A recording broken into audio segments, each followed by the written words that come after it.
In this week's video, I want to do something a little bit differently. I want to give you a taste of a panel discussion that we had last week with 4 transitional leaders who are out in the trenches doing this work of transition with congregations.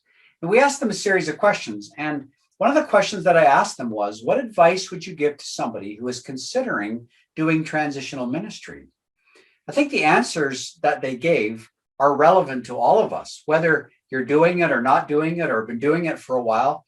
I think that they have some insights that you and I can benefit from this particular week as we consider coming alongside of congregations or having a role in helping congregations that are in transition. Enjoy this conversation and stay tuned. In your inbox will be coming an invitation to join the next panel discussion on April 21st, when we have 4 more panelists that will be joining us, and we'll be asking them about their journey in transitional ministry. So here's the interview. Here's the question. What advice would you give to somebody who is considering transitional ministry? The simplest advice that I would give would be just don't be afraid to ask a million questions. I think the thing that's helped me as I've started down this path has been the ability to ask questions. So I would say I'm an acquaintance friend of Hugh Fraser, and so being able to ask questions of someone who's done this work before, asking questions of my family, right, as far as what's our capacity, what's our and I sometimes think that we maybe actually overlook the questions of family. I actually, if I may say so, I know that Jim and Brenda had been approached to come to the church that I left after 20 years of ministry. And I know that family was a part of the important discussion and ultimately a decision that wasn't the place for them to be. And I appreciated that, making sure that I wasn't just doing what we sometimes do and presume on family. So asking questions of family, asking questions of those who have done this work to understand what some of the uniquenesses are, and then asking a lot of questions of the churches that you're looking at going to. Because I do still think there is significant issues about fit and whether you can meet their needs, whether your way of meeting needs lines up with theirs. And I think we have to go in, not blank slate necessarily, but going in, what do you need? What are you looking for me? What's your expectations? Family, what can we do? What can we manage? Are we moving? Are we whatever? So yeah, questions is That's great, John. Questions, that's a huge takeaway. Dave, how about you? What's your piece of advice, one piece of advice for somebody considering this ministry? You are muted, Dave. I loved what John said about fit.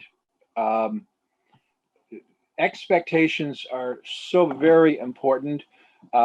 This old model, that's the one people have lived under for years.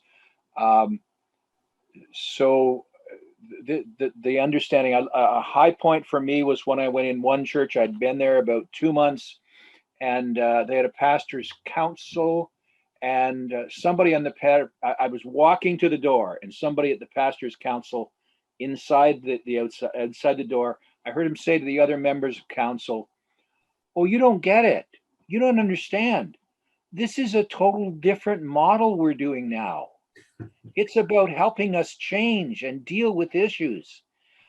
It was so wonderful that when he got it, he then became an advocate.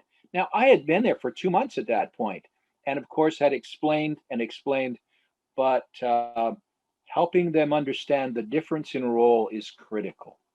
Thanks, Dave. Jim and Brenda, what's your advice to the new person starting out or considering this ministry? I would say for the one considering the ministry, you better be sure you're called. Just plain and simple. It's not, it has a totally different function than being the pastor, because you're called to make hard calls. You're called to be transparent in a way that a pastor has to be politically sensitive. You can be politically insensitive. just simply because the calling is so different. Yeah. And so that would be one piece of advice. The second piece of advice is remember that the problem is not your problem.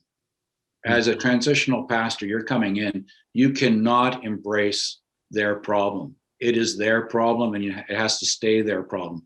You can guide them through it. You have to understand it, but you cannot own it. And I would add to that, especially because we do it as a couple, that I think you need to be resilient, because it can be lonely, to be quite honest. I don't know how John and your family feels, and Dave, but you move from place to place, and people are sometimes I've had people say, I'm afraid to love you because I know you're leaving us. And so we get that all the time. And so it can be quite lonely. So you really do need a good support system outside of this.